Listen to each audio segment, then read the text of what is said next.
যোগ্য। সমস্ত সুন্নতের উপরে আমল করতে হয়, কিন্তু সমস্ত হাদিসের উপরে আমল করা যায় না। ফারাক জানে না, নাম রাখতে শিখেনি, বলে আমরা আহলে হাদিস। আমি যখন আহলে হাদিস নাম লিখেছিলাম আমার বইতে, এই আহলে হাদিস শব্দ বারবার লিখছিলাম, অনেকেই প্রশ্ন করেছিল, মুফতি সাহেব যখন হাদিসের অপব্যাখ্যা করে, জাল হাদিস, জয়ীফ হাদিস প্রয়োজন পড়লে তারা নেয়, ধোঁকাবাজি করছে, ফন্নে হাদিস নিয়ে ধাপ্পাবাজি করছে, আপনি তাদেরকে আহলে হাদিস না বলে লামাজাবি বলুন, মোহাম্মদী বলুন, গায়ের মুকাল্লিদ বলুন। আমি বললাম না, শখ করে নাম রেখেছে আব্বা মা, শখ করে আব্বা মা মেয়ের নাম রেখেছে সুন্দরী, এক চোখ তেরা, সামনে দুখানা দাঁত নেই, ঠোঁট কাটা। এলাকার মানুষ সুন্দরী বলবে না কি বলবে? সুন্দরী তো বলবে। আরে কি নাম নিয়ে ডাকবে তার?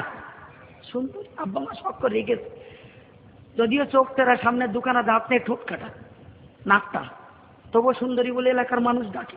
আব্বা মা খুশি হয়। আর নাম রাখার যে যার মতো রাখে।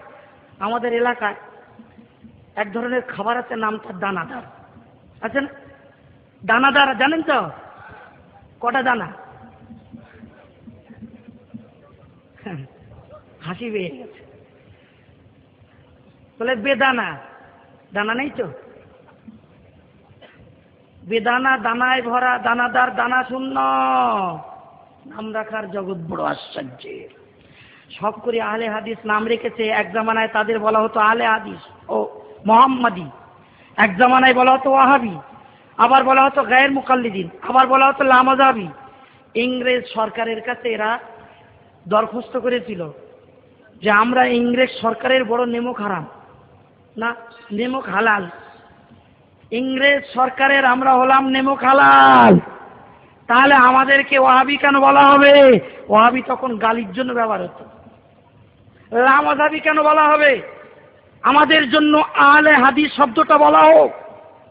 দরখাস্ত করেছিল কেন্দ্রীয় সরকারের কাছে।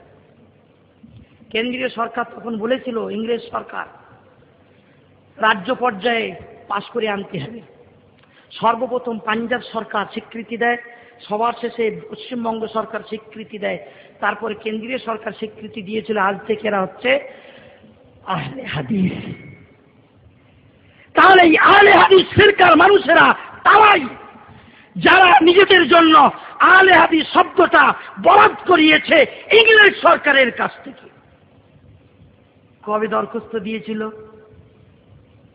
নম্বর কত নম্বরে কোথায় কবে দৌড়াদৌড়ি করেছিল, রেকর্ড আছে। অস্বীকার করার উপায় নেই। যারা নিজেদের নাম আহলে হাদিস ইংরেজ সরকারের কাছ থেকে বরাদ্দ করালো, আজ সে ইংরেজের দালাল আহলে হাদিস ভাইয়েরা কোরআন ও হাদিসের অপব্যাখ্যা করে কোরআন হাদিসের ব্যানারে আপনাদের সহিহ এবং হক জিনিসকে দোয়াটি করে সংশয়ে অবস্থায় রাখতে চায়। সতর্ক হওয়ার পালা এসেছে। ভাই সকল, হানাফি, শাফি, মালিকি, হাম্বলি চার মাযহাবের মানুষেরা সবাই হকের উপরে, সবাই সঠিক মশলা নিজেদের গবেষণা মযহাব ও দৃষ্টিভঙ্গি অনুযায়ী করেছেন। সবার সামনে কোরআন ও হাদিস ছিল, অস্বীকার করার উপায় নেই।